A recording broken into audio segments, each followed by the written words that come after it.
To give you an idea of what a disaster the war has been, the Strait of Hormuz was open and clear for decades before the war was launched, and it's only now that this has become an issue. There was no war in Lebanon before this war began. Already the conflict has created all sorts of problems that need to be unraveled, and not even getting at the root causes: Iran's nuclear program, Iran's ballistic missile program, Iran's support for proxy groups, and Iran's human rights record. None of those issues are on the table right now. It's just about unraveling the problems created by the war.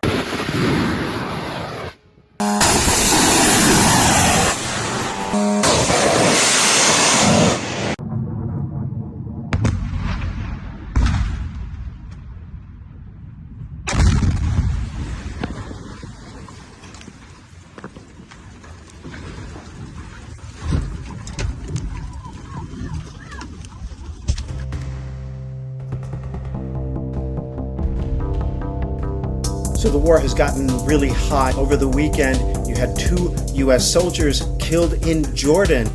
1 soldier missing, probably dead as well. That is as a result of Iranian targeting of U.S. bases and military sites inside Jordan. Jordan, it seems like kind of weird. All of a sudden, Jordan has been dragged into the war.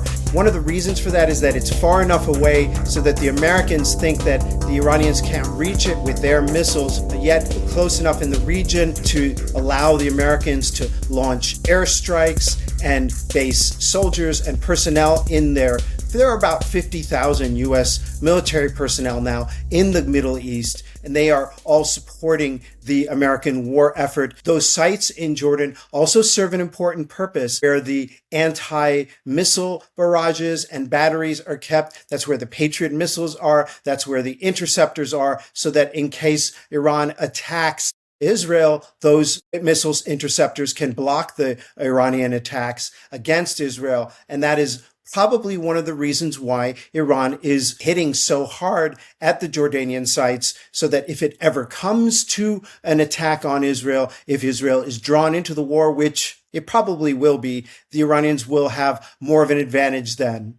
I'm Borzu Deragahi, and this is Badlands, my podcast and sometimes newsletter. You can subscribe at borzu.substack.com. You can also listen to or watch the podcast, which is almost 5 days a week. Pretty good deal.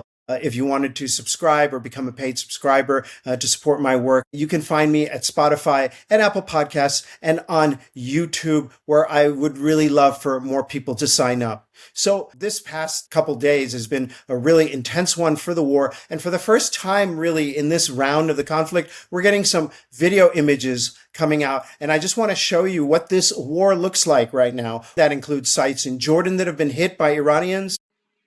And you can see here the interceptors going up into the sky, trying to block the Iranian missiles from hitting.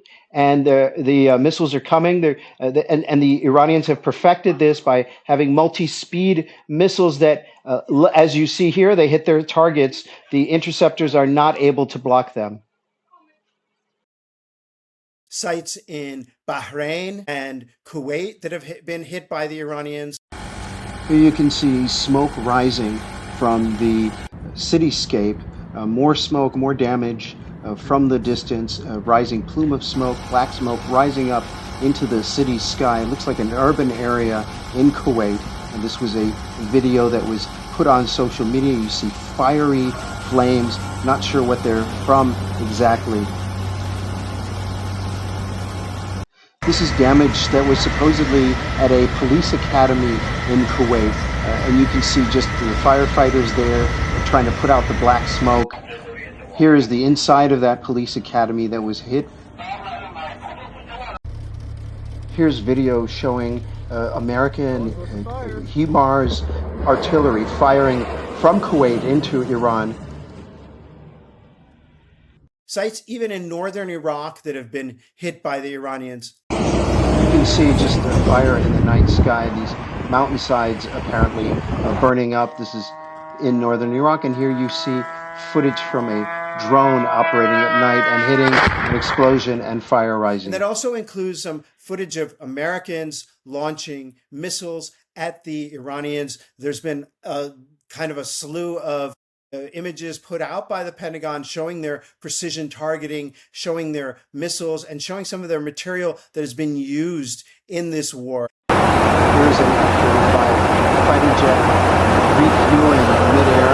It's kind of a sight to behold with just the high technology of the Americans. This is supposedly a precision strike on a military site in Iran's Chabahar port on the Sea of Oman.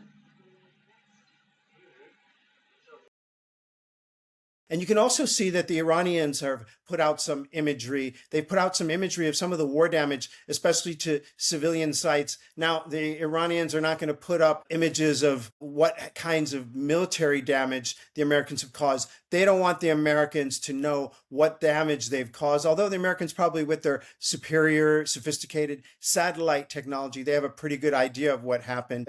They can basically see what kind of damage was done. But one of the things that Iranians tend to do, and the Iranian regime has tended to do, is to highlight the damage on civilian infrastructure. And in this particular case, they put out these photos, these images of this bridge that was hit by the Americans. And not only did they show the damage that the Americans did, but they showed how quickly the Iranians managed to come up with a workaround for this damage to the bridge. And you can see those images. Now, this war is going to go on. There doesn't seem to be any kind of robust diplomatic efforts aimed at getting the Americans or the Iranians to back down. The Europeans, they're completely MIA. And the European Union is just completely absent from this whole picture. The UN is not doing anything. Occasionally they have a statement, but there's no effort to engage in a robust way, the Iranians and the Americans. I'm not sure exactly why. I think that probably the European Union and the United Nations are so compromised. They're so basically considered beholden to the United States and the White House that the Iranians won't deal with them, and no one takes them seriously anymore. Let that be a lesson for the countries of the world. When you get too close to a country, when you actually become a vassal for another country, let's say the United States, when you become America's bitch, no one will take you seriously. Even Trump won't take you seriously. He'll consider you like a piece of shit, essentially, and treat you that way. So I think that that's a really good lesson for institutions around the world. And it's a good lesson for basically anyone who deals with the Trump administration, is that if you just say yes, yes, yes to him all the time, he'll just take advantage of that and basically defecate on your project. I'd like to show this video of Donald Trump, who was rooting for Argentina, loudly embracing Lionel Messi, Argentina's team leader, like basically shilling for the president of Argentina, this corrupt loser, this freak, this just completely bizarre dude that Trump has embraced as a MAGA guy. And then thankfully, Spain beat Argentina, even though Argentina played dirty and scummy and didn't show any grace on this football pitch. Spain beat them 1-0 in a very boring match, but still, that's how the Spaniards play, like bankers. Even after they humiliated Trump and Argentina, you see here Donald Trump rushing onto the stage to share in the glory of Spain, even though Donald Trump has been sanctioning Spain and insulting its leader, Pedro Sanchez, because Spain won't buckle to U.S. pressure and allow Spanish territory to be used to launch attacks on Iranian schoolgirls, and has opposed Israel's ongoing massacres against its Arab neighbors. Check this video out and look like what a fool, what a piece of, I don't even want to say, what a pathetic loser Donald Trump looks like. So you can see Gianni Infantino, the head of FIFA, coming and trying to convince Trump to just leave, get away from the players. So I spoke over the weekend in a couple of interviews with India's NewsX World about the ongoing developments, including a really great exchange about the extent to which this conflict has shown the bankruptcy of U.S. policy, how the U.S. is now struggling to get back to where it was before the conflict, and that this war now, this phase of the war, is really about unraveling the mess that was created by the first phase of the war. Where do you think the Iranian response is likely to be headed? Because we've seen the U.S. inflict a lot of damage on Iranian ports in particular. Well, I think that the Iranian response will be directed at the Gulf states and Jordan, where it has been directed so far already. And I think that the Iranians, well, they haven't played a lot of their cards yet. I think that they are being somewhat hesitant and showing a little bit of restraint. I think there's a little bit of a public relations worry. The last thing they want is to have images, for example, of a civilian ship, a oil tanker, for example, full of innocent sailors being evacuated and the ship sinking, because that would make the Iranians the bad guy in the world opinion. And right now, the Iranians are considered by many people the good guys here under a U.S. attack. They like this narrative that the Americans are attacking them without any kind of provocation. So they'll keep their thunder sort of muted for now, I think. But that could change. Generals have been warning for a few days now that they're getting ready to potentially escalate. So far right now, the airstrikes have been almost exclusively focused on the south of Iran. And there seems to be like a clear purpose, despite Donald Trump's tough talk. There seems to be, for once, at least in this war, a clear U.S. aim, and that is to open up the Strait of Hormuz, to get back to where we were before the war. And that maybe helps the Americans in terms of their planning and military strategy, is that they're not out for some kind of regime change and so on. They just want to open up the Strait of Hormuz. And so I think that is making the American attacks a lot less muted than the American rhetoric would have it out. Indeed, sir. I request you to stay on with us. We're tracking some further updates that are coming in with respect to the escalation that is taking place. We're now learning that the United States military says that it has completed a 7th consecutive night of strikes against Iran. It has, in fact, targeted key installations and ports. U.S. Central Command has stated that the latest operations were designed to further degrade Iranian military capabilities. The U.S. military has stated that its forces hit surveillance facilities, military logistics infrastructure, underground weapons storage sites, and maritime capabilities as well. CENTCOM has stated that the operations involved a combination of fighter aircraft, aerial drones, warships, and other military assets. The command has also stated that it continues to hold Iran accountable under orders from the U.S. Commander-in-Chief, Donald Trump, while enforcing a naval blockade against Iranian ports.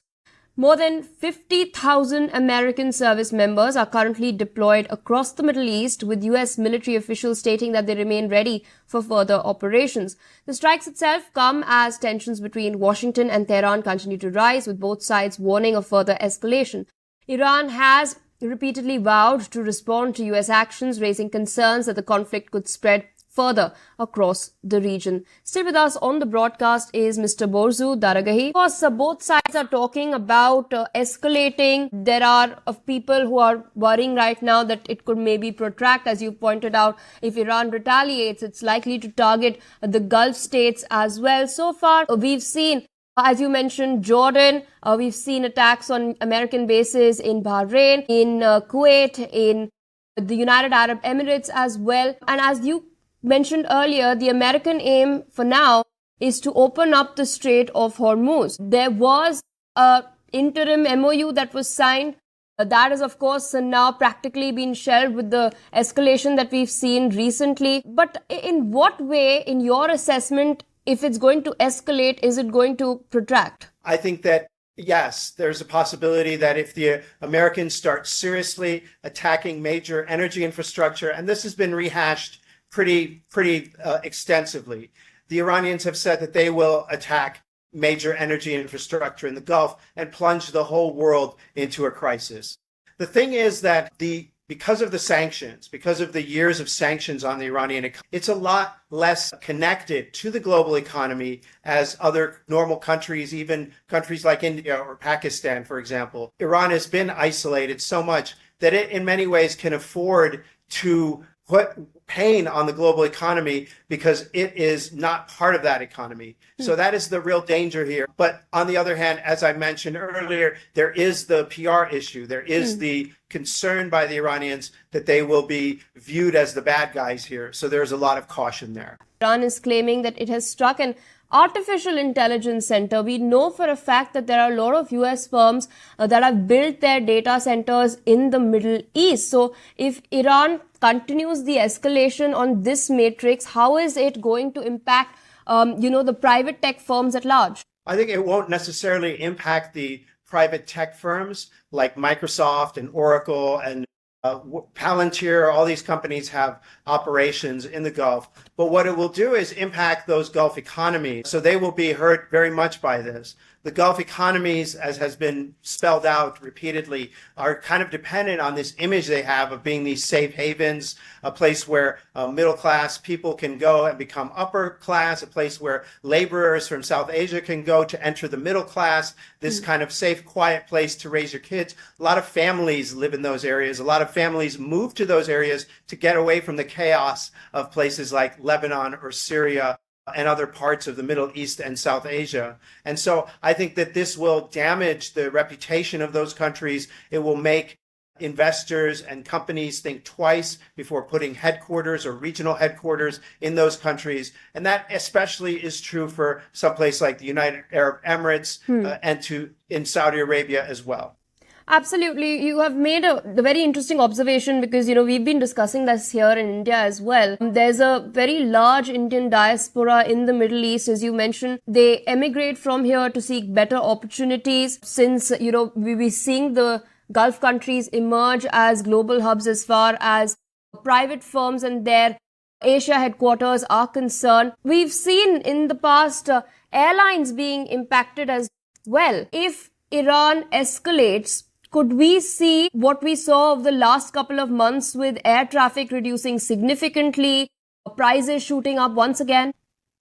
Yeah, I mean, absolutely. We can see that happening already. And I think actually there's a lot more pressure these days on the refined fuel products market that was coming out of the Gulf than the crude oil market products that were coming out of the Gulf. And so I think that, yes, definitely airplane flights could become more expensive worldwide. Because of that, there could be pressure on jet fuel prices. But and also, if the war gets really extreme, we'll have these flight problems again. And already some other regional airlines outside of the area, you see the countries like Turkey exploiting this situation to get more airlines, more connections. They're adding flights just as the airlines like the Emirates and other airlines like in Abu Dhabi, like Etihad Airways, are having trouble because of the war in the Persian Gulf. Other airlines are taking advantage of it. So there's definitely a market impact in the airline sector as well. Borzu, the point really here is that a lot of escalation has happened in the past few weeks when it comes to this conflict.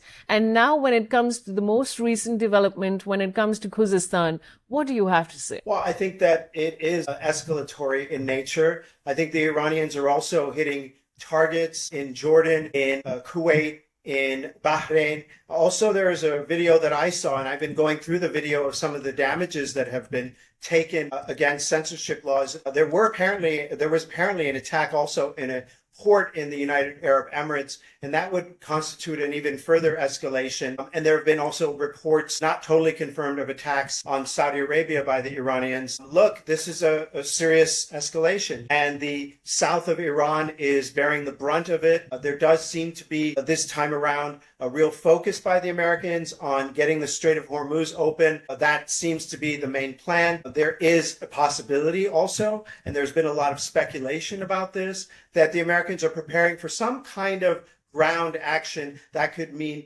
taking an island, perhaps, this is highly speculative, taking the city of Bandar Abbas. That would be very dangerous for the Americans. You mentioned in your report earlier about how these coastal infrastructure is what the Iranians use to keep control of the Strait of Hormuz. Actually, the coastal infrastructure is kind of irrelevant. It's really the geography that gives Iran the upper hand. They can fire a drone or a missile from 5, 10, 15, 100, even 200 kilometers inland, and keep traffic on the Strait of Hormuz closed. So the American strategy, unless it is accompanied by some kind of ground invasion, somewhat doesn't make sense. Boris, I also want to ask you that, the kind of impact that this conflict is happening world over. Now, what kind of an impact could this have on commercial shipping and global energy markets really if tensions in the Strait of Hormuz increase? Well, it doesn't have a good impact. Strategic oil reserves worldwide, strategic petroleum reserves